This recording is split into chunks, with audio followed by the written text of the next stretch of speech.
আজকে তো রাখি বন্ধন উৎসব, আর আমাদের ছোট ভাই আমাদের জন্য একটা গিফট কিনেছে, তো এখন আমরা দুজনে মিলে আনবক্সিং করব। ভাইটাকে আবার দেখিয়ে দিই। ভাইটাকে কাছে দেখি আনবক্সিং করে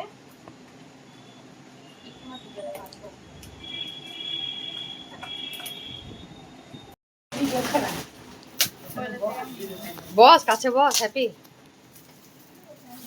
আমি হচ্ছে ক্যামেরাম্যান, আমি বুঝতে পেরে গেছি এখানে কি গিফট আছে।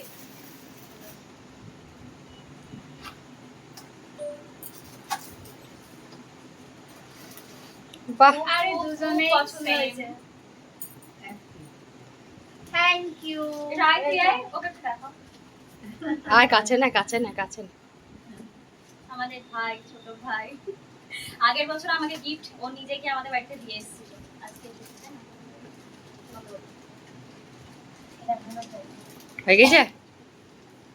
এবার তো পিছিয়ে